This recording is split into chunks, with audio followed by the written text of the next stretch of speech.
देखिए, बहुत सारे लोगों को यह गलतफ़हमी है कि संविधान आपको आज़ादी देता है, जबकि संविधान आपकी आज़ादी को सीमित करता है।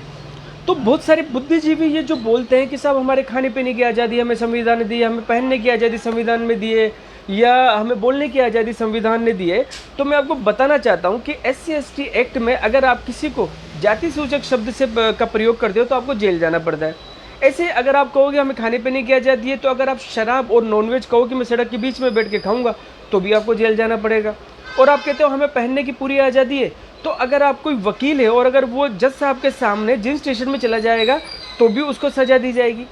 तो आपको जो आज़ादी संविधान के द्वारा दी गई है, वह तब तक वैलिड है जब तक आपकी आज़ादी की वजह से सामने वाले को परेशानी ना हो, ठीक? और अगर आपको संपूर्ण आज़ादी चाहिए तो वह सिर्फ जंगल में मिलती है। तो मेरी राय ये है कि अगर आपको संपूर्ण आज़ादी चाहिए तो आप पहली फुर्सत में जंगल में चले जाइए, क्योंकि वहाँ पर संपूर्ण आज़ादी के साथ साथ वहाँ पर ताकत का कानून चलता है, यानी जिसकी लाठी उसकी भैंस। और आपको पता है जंगल में कैसा कानून होता है। तो अब कभी भी अगर आप ये कहो कि साहब हमें आज़ादी है, तो आज़ादी संविधान आपकी सीमित करता है, संपूर्ण आज़ादी कहीं